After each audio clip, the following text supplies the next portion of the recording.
can trust. And on January 1st, when our city celebrates the inauguration of a new administration, let us also celebrate a new era for our city, one that we all feel invested in and whose success we all work to achieve.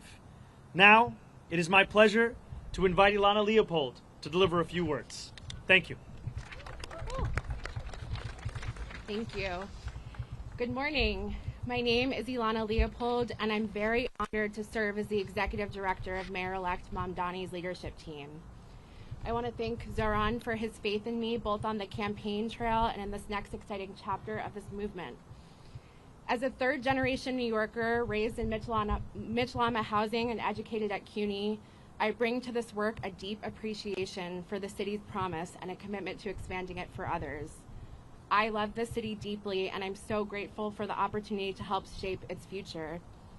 I'm also expecting a child soon, and so I want the future that she inherits to be one of possibility and opportunity, and I want my new family, like so many others, to be able to rely on the universal child care that Zohran campaigned on. I know from firsthand experience that no one will fight harder for New Yorkers than Zohran.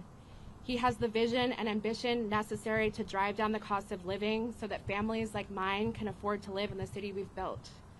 I cannot wait to help our next mayor build a government for and by all New Yorkers. Thank you.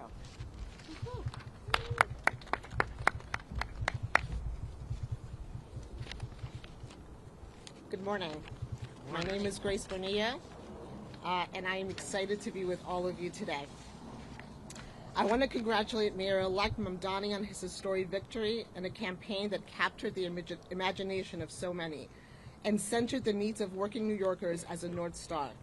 I'm honored to be part of a transition team and eager to work with you to build an administration that will work tirelessly to ensure working New Yorkers can finally afford to live and raise their families in the city that they love. As a native of Queens and a daughter of Ecuadorian immigrants, who has dedicated my career to fighting for vulnerable New Yorkers, this appointment means a lot to me, particularly at a time when our immigrant communities and the people I serve are under attack. As we stand here today, 1.8 million New York City residents are without benefits to feed themselves and their families because of the inactions from the federal government. I am confident that Mayor-elect will always stand by New Yorkers and fight against any federal encroachment and that target the programs our neighbors need to survive. I look forward to helping him to build working to build an effective government that keeps every New Yorker safe, healthy, housed, and built on the promise of our city and the brilliance of our people. Ahora en español.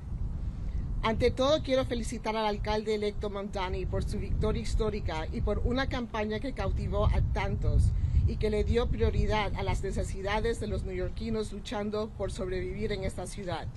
Estoy muy orgullosa de formar parte de su equipo de transición y estoy lista para trabajar con usted para construir una administración que se esfuerza incansablemente para garantizar que todos los neoyorquinos puedan finalmente vivir y criar a sus familias en esta ciudad que tanto amamos. En este preciso momento, 1.8 millones de residentes de la ciudad de Nueva York carecen de beneficios para alimentar a sus familias y a sí mismos, debido a la inacción del gobierno federal. Confío que en el alcalde electo siempre defenderá a los neoyorquinos y luchará contra cualquier acción federal que afecte negativamente a los programas que nuestros vecinos necesitan para sobrevivir.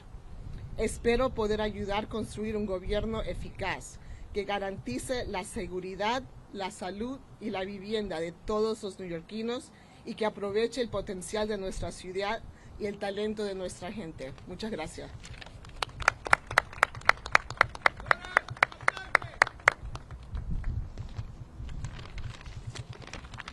Good morning. Good morning. My name is Mel Hartzog. No one calls me Melanie except my mother when I'm in trouble. And I'm so excited to be with you all today. I first want to start off by congratulating our Mayor-elect Mamdani on an impressive and amazing campaign and victory last night. In my day job, I lead the New York Foundling, one of the city's largest and oldest social service organizations. I previously served across 2 administrations as the Deputy Mayor for Health and Human Services, Director of the Office of Management and Budget, Deputy Commissioner for the Administration for Children's Services, among other roles. There's one thing I've been reminded of in this work, time and time again. It all comes down to economics. Paying your rent, putting food on the table, taking care of your kids. That's what New Yorkers care deep down about, and that's what the mayor-elect has so successfully tapped into. It's my honor to join the mayor-elect and this incredible group of women who epitomize public service to make sure that we bring the very best, brightest, and most principled people to deliver for our fellow New Yorkers on this moment of promise. Thank you so much. Good morning, everybody. It's great to see you all. I want to start off by just congratulating our mayor-elect Mamdani on an incredible victory and a just remarkable campaign this last year. I think what we saw last night was New Yorkers not just electing a new mayor, but clearly rejecting a politics where outsized corporate power and money too often end up dictating our politics, and a clear mandate for change where New Yorkers can get ahead and where all workers and small businesses can thrive, not just get by.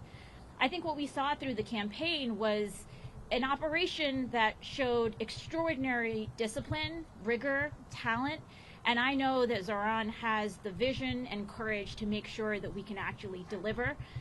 It's such an honor to get to be part of his transition team, and I'm so excited to work with the co-chairs to make sure that we are building an administration that can hit the ground running on day one and deliver for all New Yorkers. Thank you so much. Good morning, everyone. My name is Maria Torres Springer, and first and foremost, I want to congratulate the mayor-elect on his extraordinary victory last night and on building a campaign for and by the people. I'm so thrilled to join his transition team of extraordinary women, by the way, and help ensure that his administration is ready to govern boldly and effectively on day one. As the daughter of immigrants who believed in the promise of this country, and as a proud New Yorker who loves and believes deeply in this city, I have so admired the way the mayor-elect ran a campaign that reminded us that home is both our greatest challenge and the greatest hope for our future. I remain deeply proud of the work that I did across 3 mayoral administrations to make our city more affordable and more just. This has been my life's work. And I'm eager to bring that experience, all of the lessons learned, what worked, what didn't, to help the mayor-elect achieve early, tangible wins for New Yorkers. Despite the headwinds we face as a city and as a country, the mayor-elect has truly rekindled something very powerful: our shared faith in New York's capacity to do big things and to dream boldly. Importantly, he and I share an undimmed belief in government's capacity to deliver for working people, an undimmed belief in public servants' capacity to not just meet, not even just exceed, but defy expectations. So thank you, Mayor-elect, for this opportunity. I look forward to helping you build an administration that gets to work joyfully and urgently to lower costs, build homes, expand childcare, and ensure that every New Yorker can build a life of dignity in this city that we all love. Thank you. Everyone, we'll take your questions, and the co-chairs are available to answer questions as well. We'll start with you, Martha.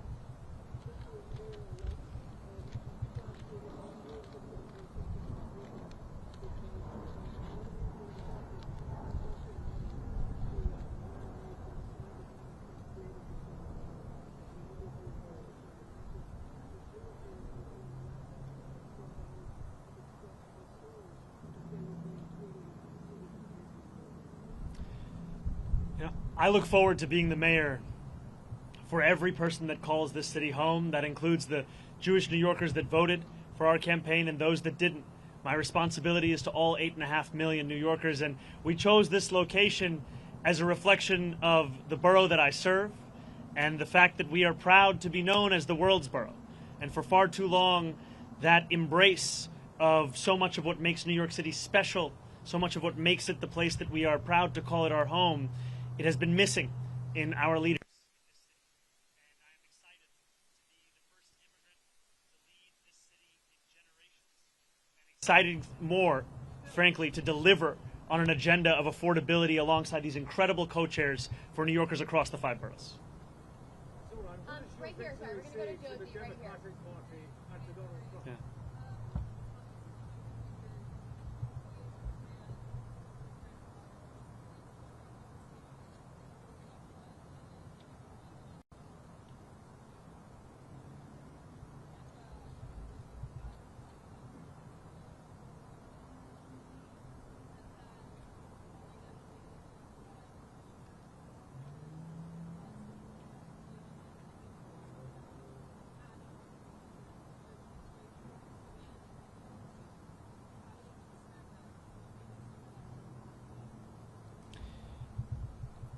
I look at these 4 incredible co-chairs of our transition team, and what I see are those who have had their careers defined by an excellence that we want to characterize the very city hall that we are looking to build. These will be the leaders of our transition, and also this transition will expand and extend beyond any one specific set of issue areas. So the topics of education and public safety continue to be of immense importance. We continue to prepare for the delivery on those very issues alongside the others that concern New Yorkers, and that will be the work of the next 57 days.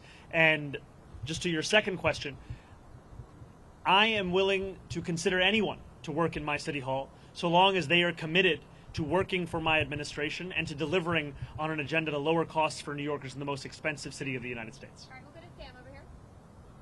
Mayor-elect Mamdani, Sam Alcock from Democracy Now! I have 2 questions. One, what did New Yorkers know that you were asking from Mayor Adams during the transition for the next 2 months? And second, you were not going to be the mayor for the next 2 months, but for months now, ICE agents have been abducting immigrants at 46 Federal Plaza. What is your message to the ICE agents abducting immigrants? My message to ICE agents and to everyone across this city is that everyone will be held to the same standard of the law. If you violate the law, you must be held accountable. And there is sadly a sense that is growing across this country that certain people are allowed to violate that law, whether they be the president or whether they be the agents themselves. And what New Yorkers are looking for is an era of consistency, an era of clarity, an era of conviction. And that is what we will deliver to them. And I am looking forward to having conversations with Mayor Adams and his administration about the work of the transition to ensure that the handover is a seamless one and that it is one that benefits the shared work we all have to deliver for the people who call the city home. Thank you. Thank you. Everybody's asking too.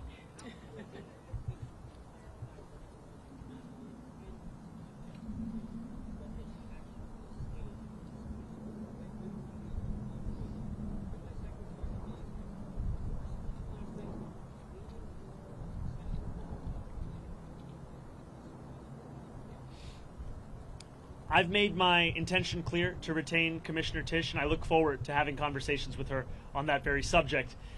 Last night, I spent time with my wife, with close members of my team, as we watched the results come in. I spoke briefly with Curtis Sliwa, and then I headed to address the thousands of New Yorkers that were there, waiting to hear of what this new era of government will look like. And that is always my focus. Not on the candidates of this past election, but rather on the people that are so often left behind by our politics, and I look forward to serving them. Yeah, Morgan, go ahead. Hi, sir. How are you? Doing well. How are you, Morgan? Hanging in there. So just 2 quick questions. Mayor Eric Adams is just announcing that he plans to offer former employees who were terminated for refusing the second COVID vaccine, offering to them to have the opportunity to get their jobs back. Hoping you can react to that. I know that this happened, but also just more broadly, he's also talking about stacking the right guidelines. What do you think about some of these efforts that he's making in his last final days to keep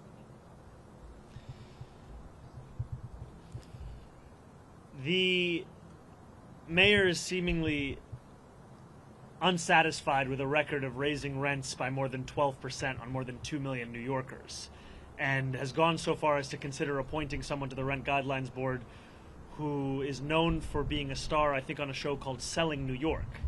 And in many ways, that's the description of what he wants to do over these next few months. I continue to believe in the importance of delivering relief for the 8.5 million people who love this city, who live in this city, but cannot afford to continue to be here. And last night I spoke of Wesley, an 1199 organizer that I met outside of Elmhurst Hospital less than a week ago. And as I asked him how long it took him to get to work, he told me 2 hours. I asked him, where were you coming from? He told me, Pennsylvania. That, for many New Yorkers, is now the reality, where they have to live elsewhere because they can't afford to live in the place that they love. And that has to be our compass in guiding the work that we do to ensure that we can make this a city that is livable and make this a city that finally turns the page on an era of big money and small ideas.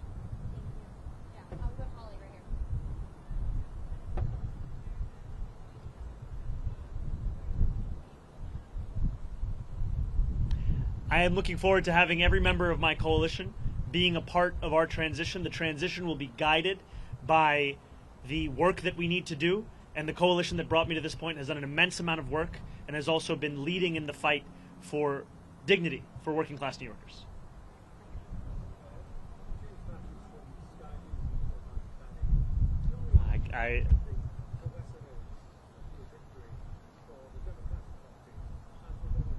Well, first I just have to say I've spent many days in my youth watching the transfer window close, final hours on Sky News, so it's a pleasure to have you here. Yeah, I'm an Arsenal fan. I have to be honest, when you said you were from Sky News, I just got very excited. Could you repeat the question one more time?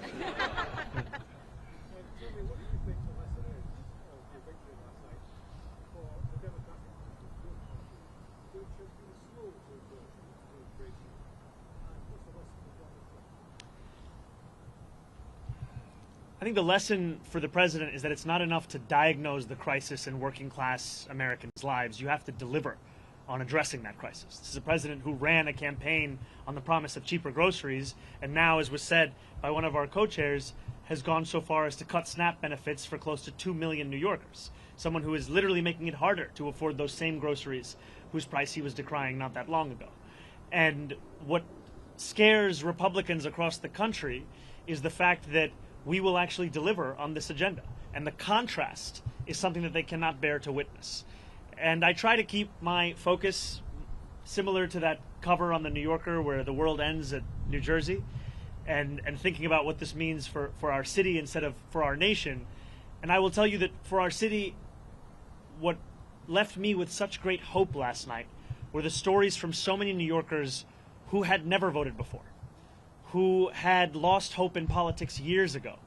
And to stand here before you, having received over 1 million votes in an election that saw turnout the likes of which we haven't seen since 1969, it shows that politics, once again, is offering more than just a settling for the crumbs that are not able to meet the needs of so many families across the city. We are finally offering a vision that can meet the scale of the crisis in working class New Yorkers' lives. Thank you. Thank you very much. Please.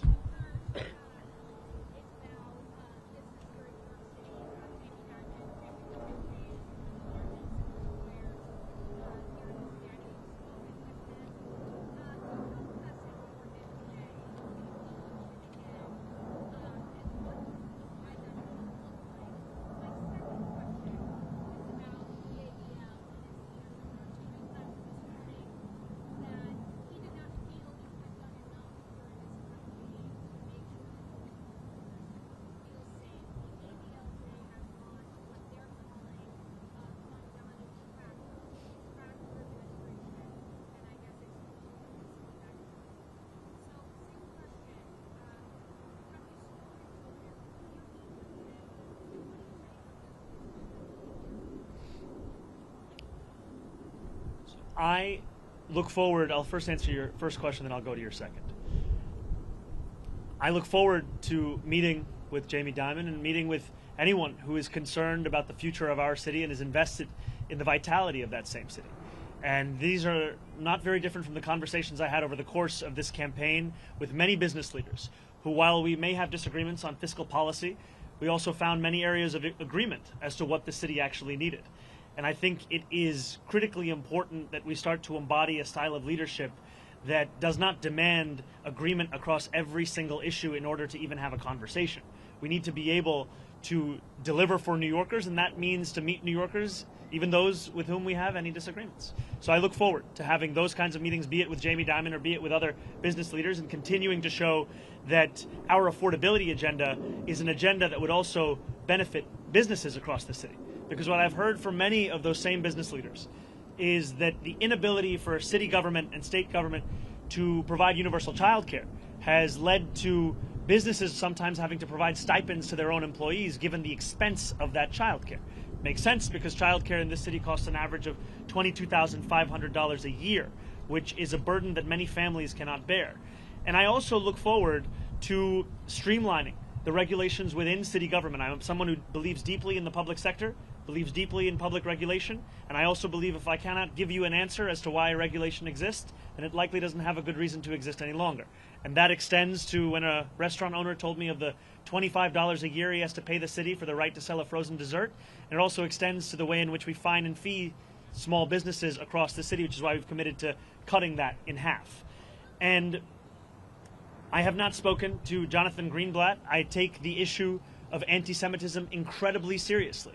And last night in my speech, I spoke about how my city hall will stand steadfast with Jewish New Yorkers in fighting the scourge of anti-Semitism across the city and making that clear in the actions that we deliver on from January 1st. And I look forward to working with Jewish leaders across this city, whether they be elected officials, whether they be rabbis, whether they be community leaders, to deliver on the promise of not just protecting Jewish New Yorkers, but celebrating and cherishing them in this same city.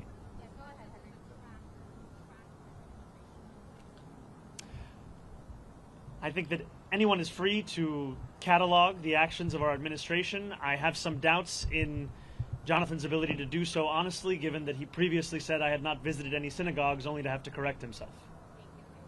Hi, Mayor-elect. Obviously, I have two questions as well. Yes, yes. Yes. It's a 2-for-1 day. Oh, yeah, a little more interesting. So, on President Trump and on delivering real, tangible results, as you alluded to last night with your new era, as Maria Torres-Springer just said, how do you balance, or have you given thought to balancing combating President Trump and not getting lost in that fight where you are not delivering the campaign promises? And second, I'm just curious, kind of in the quiet hours of last night, you got off stage, you went home, maybe you were sitting by yourself, maybe it was just you and your wife. I'm wondering what those sort of thoughts in your head were in those quiet moments after this sort of enormous accomplishment and the weight of what's about to come your way. It's very funny. Everyone is asking two very different questions. Not trying to strike the right tone between all of them. New Yorkers are facing twin crises in this moment: an authoritarian administration and an affordability crisis. And it'll be my job to deliver on both. It'll be my job to stand up for the city and also to ensure that we do not look at Washington, D.C. as if it is the reason for all of the problems right here in New York City. Many of the issues we are speaking about, they predate President Trump. They are issues that for too long we have turned a blind eye to, or we have sought to rationalize or normalize. And what I'm so excited by in looking at these incredible women who will be leading our transition is a track record of being able to handle multiple crises at the same time. Crises which so often for others might be the only focus. For so many of the people on this stage, they were one of many. And these are the crises of cost, these are the crises of conviction, these are the crises that have come to describe much of our politics. And I find immense confidence in the fact that we are already building a team that has shown its ability to deliver and that will continue to show that over the next 57 days and beyond. I cannot tell you that I had many quiet moments between last night and this morning, but some things that I have been left with, whether it was in sitting with my wife or with close members of my team without whom none of this would have been possible, is the sense of hope that New Yorkers have. When I left the venue yesterday evening, there were hundreds of New Yorkers waiting outside. And so many of them were young New Yorkers. so many of them, it may have been their first vote they were ever eligible to cast. And in their eyes and in their shouts and in their screams, I heard the potential for what our politics could be. And it's a potential for New Yorkers to not only be able to see themselves in those that lead them, but more importantly, to see their struggles. And just before this, I heard from an immigrant rights advocate who said that the moment that made her whole in the speech that I shared was when I spoke about this city as being one that was built by immigrants, that was powered by immigrants, and now that will be led by an immigrant. I think for too long, many New Yorkers have been told that they're only places in the shadows. And it is incredibly exciting to stand here alongside these leaders to embrace the light that the future will hold for all of us in this city. Yes. Thank you very much. Gracias.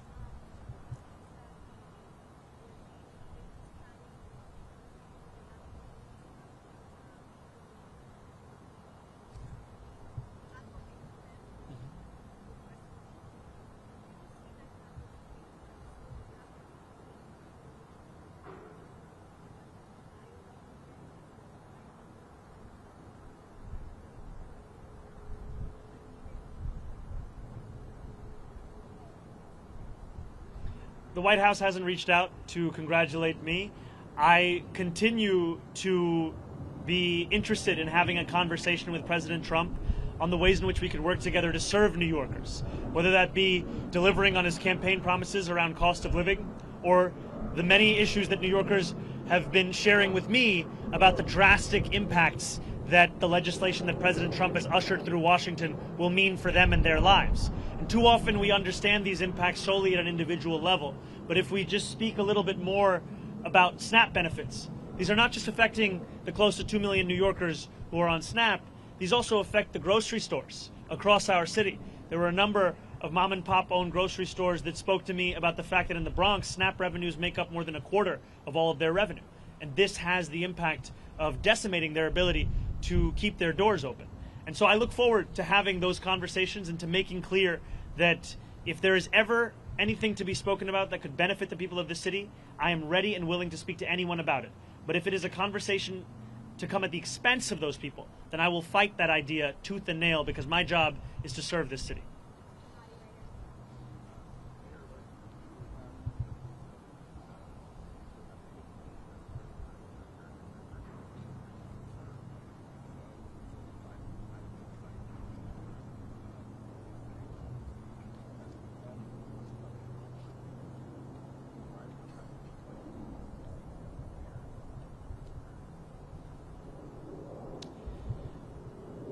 When I speak about Trump-proofing this city, I speak about protecting those with the least from the consequences of a man with the most power in this country.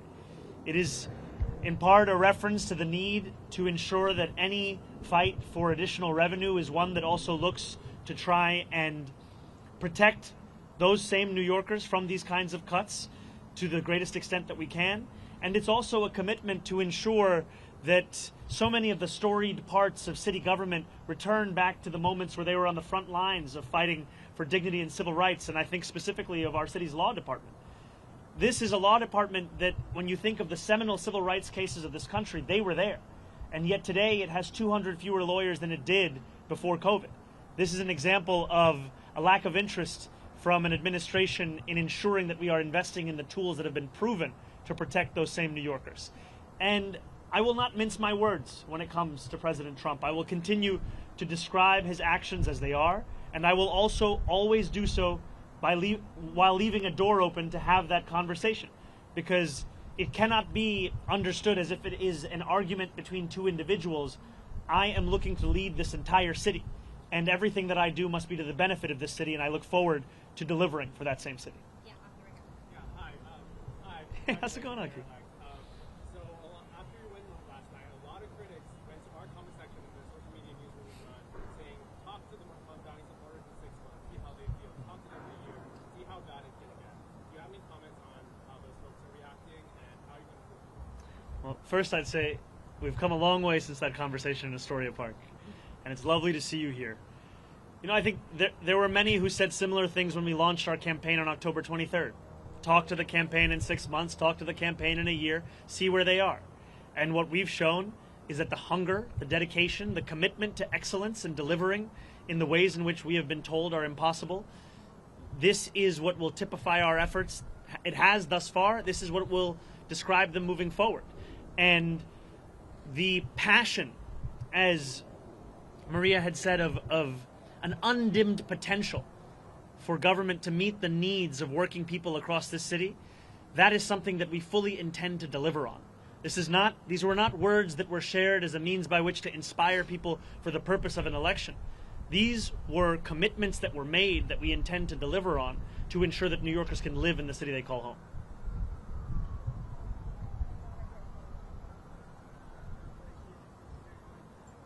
I'm sorry, could you come a little closer or speak a little louder?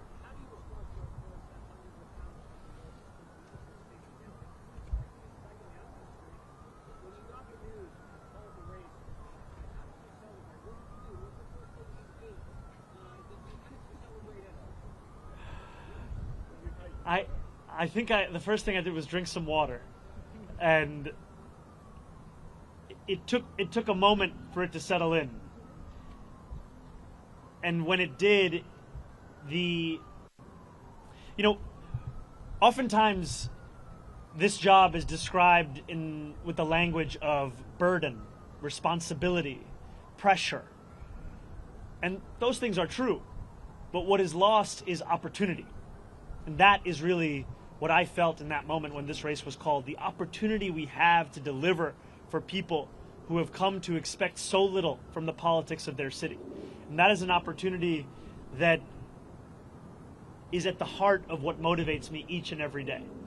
And I look forward to fulfilling the trust that was put in me by the more than 1 million New Yorkers who voted for our campaign, and also by New Yorkers who've had concerns or skepticism. I don't begrudge them, because they were subject to tens of millions of dollars in attack ads that told them the thing that should keep them up at night was me, when in fact what I've heard from New Yorkers that the thing that keeps them up at night is the cost of rent, of groceries, of childcare.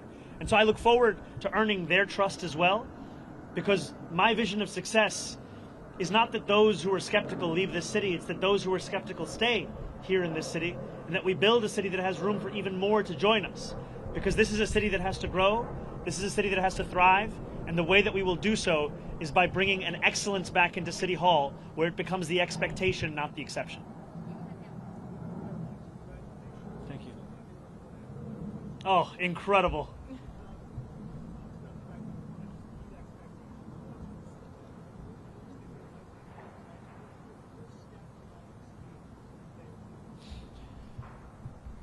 My first day in City Hall will look like my last day. It will be focused on the cost of living crisis. It will be focused on delivering for the New Yorkers who have been priced out of this city. 1 in 4 New Yorkers currently living in poverty across the 5 boroughs. And what excites me so much about being on the stage alongside these incredible leaders is that this is not a job that can be done alone. This is not a job that can be done by one person with one vision. It is a job that must be done by a team that is united in purpose in fulfilling the agenda that we ran on, an agenda of affordability. And for too long, we have heard from politicians who have told us what they can't do, when in reality what they mean to say is what they won't do. And I'm excited to prove that making people's lives better is not simply an ideal, it is something that we can fulfill in the day-to-day work of our administration. Thank you.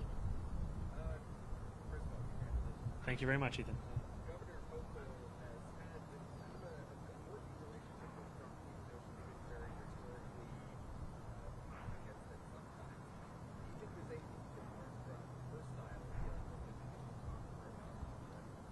I think the governor has set a very good example for what it can look like to both keep a door open to speak with anyone about anything that could serve the interests of the people of this state, while also refusing to sacrifice those same people for the purpose of maintaining a relationship. And that is exactly the approach that I will take, is when President Trump wants to do something that will benefit this city, I will be there to say as much. But if he is looking to persecute or prosecute or punish the people of this city by virtue of who they are or where they live or where they came from, then I will fight him on that. I think too often we have had a style of leadership that seeks to put oneself before the people that you're looking to serve, and my city hall will do the opposite.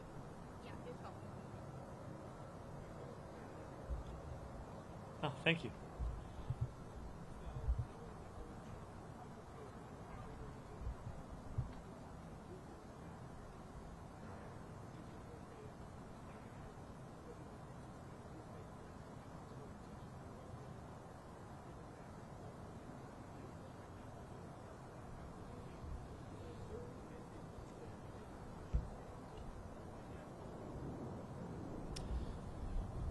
You know, this is a group that exemplifies the excellence I've long spoken about. It is an excellence that New Yorkers have seen across multiple mayoral administrations. It is an excellence that they have seen at the federal level. And it's an excellence that has been displayed amidst a conviction of what government can and should and must do for New Yorkers. And I'm excited by the prospect of them leading this transition to deliver for those same New Yorkers. And I also am clear with the more than 100,000 volunteers who brought me to this point, with the more than 1 million New Yorkers who voted for our campaign, that the work does not end with an election. In fact, it continues until we deliver this agenda. And that delivery will be something that we do over weeks and months and years. And it will be something that we will take immensely seriously, because it is a delivery that will fulfill the hope that so many have put in us.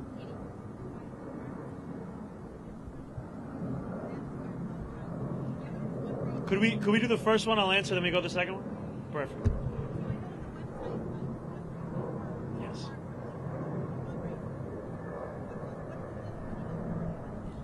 Well, thank you for the question. It's transition2025.com. And, you know, there were a few months ago where I told supporters across this city to stop donating. And today I am asking them to start once again. And I am asking them to do so because of the fact that a transition that can meet the moment of preparing for January 1st is one that will require staff, it will require research, it will require infrastructure. And those are things that we will have to provide. And I'm excited for the fact that it will be funded by the very people who brought us to this point, the working people who have been left behind by the politics of the city.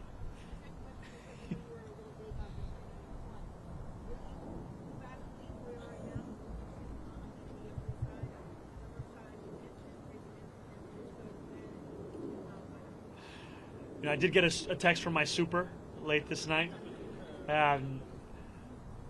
Look, I have been told time and time again, and I've embraced it, to not measure the drapes. And here I am the day after being asked to use a ruler. And I will tell you that my focus right now is on the transition team. I will speak with my wife. I will think about this further. But when I have something to share, it will be done so publicly. Andrew Cuomo did it.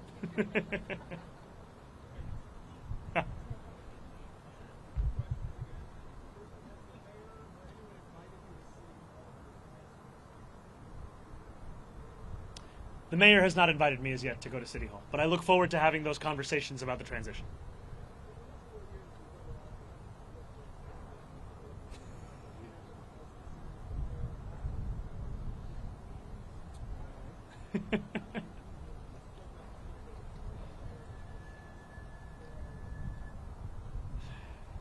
You know, I don't see it as a question of which borough is on top.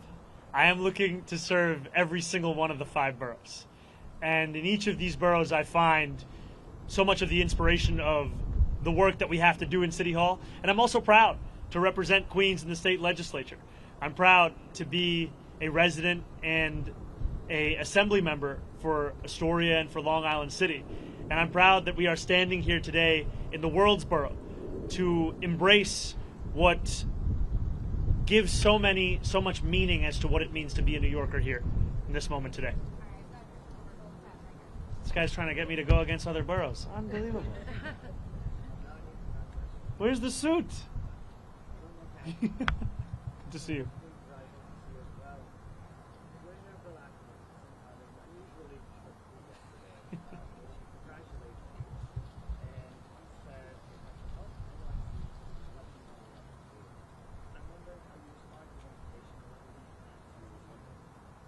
Well, I appreciated Bill Ackman's tweet and the sentiment of it, and I will continue to have conversations with anyone who is committed to the welfare of this city, the vitality of this city. And those are the conversations I will have over the next 57 days and beyond.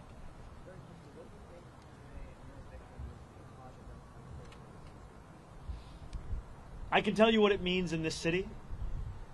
It means that the idea of a politics built around the delivery of dignity to each and every person who calls this city home, that politics is alive and well. And for too long, we have spent our time debating who deserves that dignity, as opposed to delivering it to each and every person who calls the city home.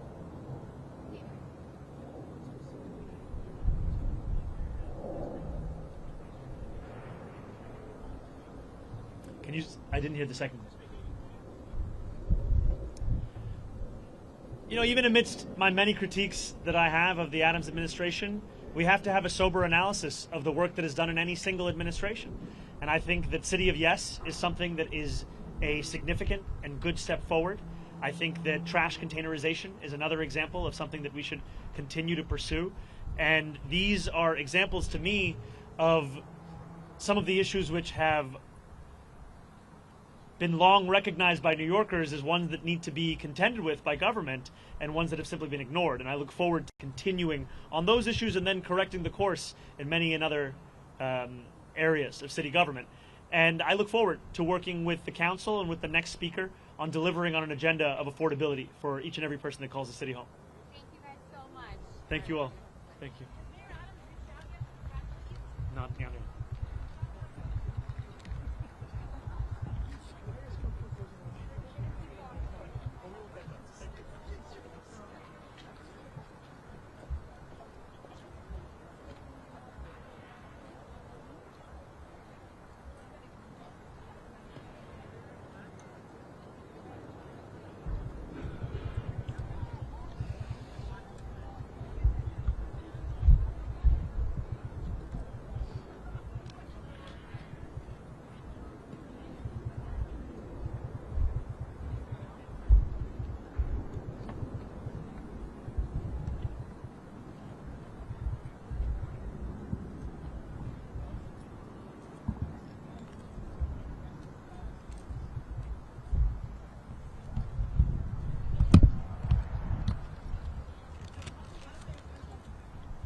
Yeah, will do.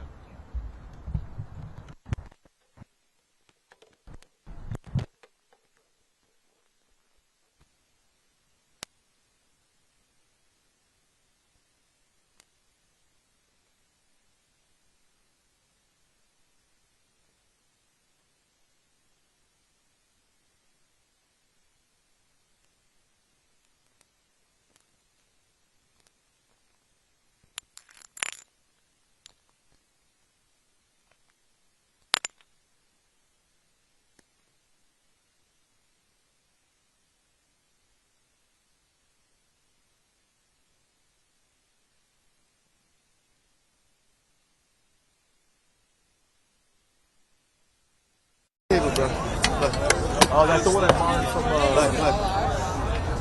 my borrowed cable. Don't blame mine, man. It's like 25 years right here. Get rid of it. You don't get rid of old stuff. They got you still. And it's working. Oh, and they got Steve.